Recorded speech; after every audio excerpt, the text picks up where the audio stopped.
वहीं दूसरी तरफ ईरान ने इजराइल के साथ जंग का आधिकारिक ऐलान कर दिया है। इजराइल में दागे हैं 25 मिसाइलें, ताबड़तोड़ हमले शुरू कर दिए हैं। हम आतंकी यहूदी शासन को कड़ा जवाब देंगे, खामेनी ने कहा है। शासन पर, यहूदी शासन पर कोई दया नहीं दिखाएंगे।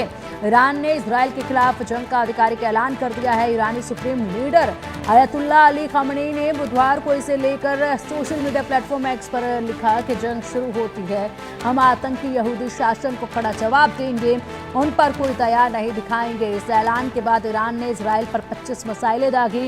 ईरान के हमले के बाद इजराइल ने भी बुधवार को तेहरान पर मिसाइल हमले शुरू कर दिए हैं। इजरायली सेना ने तेहरान के निवासियों को चेतावनी दी है।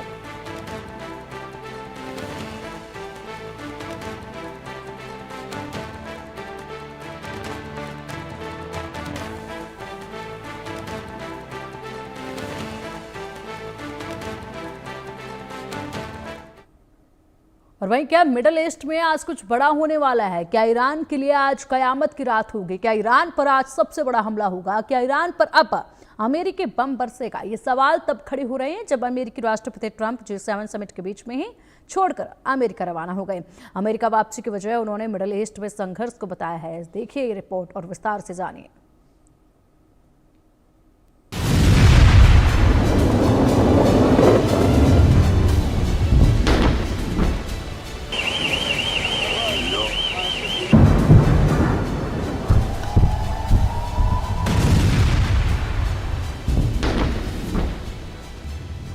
मिडिल ईस्ट में जंग की लपटें विकराल हो रही हैं। तबाही की ये तस्वीरें पूरी दुनिया को डरा रही हैं।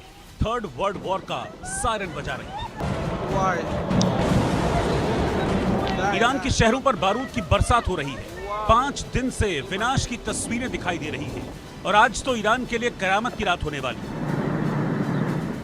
ईरान में आज रात सबसे बड़ी तबाही की आशंका इसलिए है क्योंकि अमेरिकी राष्ट्रपति ट्रंप ने खामेनी को आखिरी अल्टीमेटम दे दिया है। इजराइल की एयर स्ट्राइक के बीच ईरान को अंतिम संदेश सुना दिया है।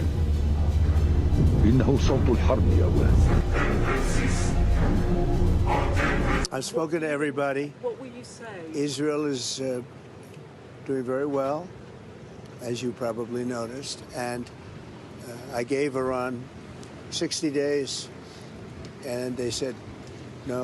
And the 61st, you saw what happened. Day 61. So I'm in constant touch, and as I've been saying, I think a deal will be signed, or something will happen, but a deal will be signed. इसके साथ ही अमेरिकी राष्ट्रपति Trump ने social media post कर लिखा, Iran को वो deal sign कर लेनी चाहिए थी जो मैंने उनसे कहा था। मैं साफ साफ कहता हूं, ईरान को परमाणु हथियार हासिल नहीं करने देंगे। मैंने बार बार यही कहा है, सबको तुरंत तेहरान खाली कर देना चाहिए। जंग के हालात के बीच जब ट्रंप तेहरान खाली करने की बात कहने लगे तो कई सवाल भी खड़े होने लगे। सवाल है कि क्या आज रात तेहरान भस्म हो जाएगा? क्या आज रात ईरान पर आखिरी हमला होगा? क्या ईरान पर अब अमेरिका का कहर टूटेगा? क्या मिडिल ईस्ट का नक्शा बदल जाएगा? अमेरिकी हमले का खौफ और ट्रंप की चेतावनी के बाद महाविनाश की आशंका के डर से लोग तेहरान छोड़कर भागने लगे। सड़कों पर गाड़ियों की लंबी कतारें लग गई। हाईवे पर भयानक जाम की तस्वीरें दिखाई देने लगी। लोग कैस्पियन सागर के इलाके की तरफ जाने लगे। ईरान पर अमेरिकी हमले का डर इसलिए भी है क्योंकि अमेरिका ने मिडिल ईस्ट में अपनी सैन्य ताकत बढ़ा दी है। अमेरिका ने इन जगहों पर फाइटर जेट्स में तेल भरने वाले प्लेन और वॉरशिप तैनात कर दिए हैं। मिडिल ईस्ट में कई विमानों की तैनाती भी अमेरिका ने की है। इन विमानों में KC-135 स्ट्रैटो टैंकर और KC-46 पेगासस जैसे विमान शामिल हैं। यानी संकेत साफ है कि तेहरान पर अब और भीषण हमला होगा। ईरान में महाविध्वंसक हमले की आशंका इसलिए भी है क्योंकि इजरायली पीएम नेतन्याहू ने भी हमले का बड़ा प्लान तैयार कर लिया है। सीधे खामेनी को टारगेट करने का प्लान बनाया है, जिसका खुलासा उन्होंने एक इंटरव्यू के दौरान किया। नेतन्याहू ने कहा कि ईरान के सुप्रीम लीडर खामेनी को निशाना बनाने की संभावना से इनकार नहीं किया जा सकता। खामेनी को निशाना बनाना संघर्ष को बढ़ाएगा नहीं बल्कि इसे खत्म करेगा। हम वही कर रहे हैं जो हमें करना है।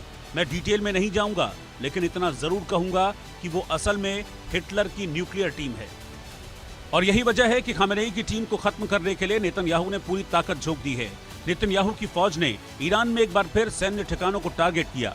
ईरान के एक और टॉप सैन्य अधिकारी को मार गिराया।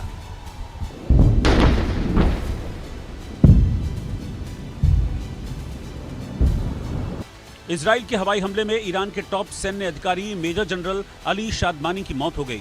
शादमानी ईरान की खत्म अल अनबिया हेडक्वार्टर्स यानी सैन्य आपात कमान के प्रमुख थे। उन्होंने 4 दिन पहले ही यह पद संभाला था। शादमानी ईरान के सर्वोच्च नेता अयातुल्ला अली खामेनेई के सबसे करीबी सैन्य सलाहकार थे। शादमानी की मौत से ईरान को बड़ा झटका लगा है, लेकिन फिर भी ईरान कदम पीछे हटाने को तैयार नहीं है। इजराइल पर ईरान लगातार मिसाइलों की बौछार कर रहा है, हर वार पर पलटवार कर रहा है। लेकिन इन हमलों के बीच जब अमेरिका ने ईरान को न्यूक्लियर डील की चेतावनी दी है, तो सवाल है कि क्या ईरान अब घुटने टेकेगा? क्या ट्रंप की चेतावनी के बाद ईरान सरेंडर करेगा? क्या न्यूक्लियर डील पर ईरान साइन करेगा या ईरान पर अब अमेरिकी बॉम्ब गिरेगा? क्या ट्रंप के क्रोध की आग में ईरान भस्म हो जाएगा? Bureau report, India news.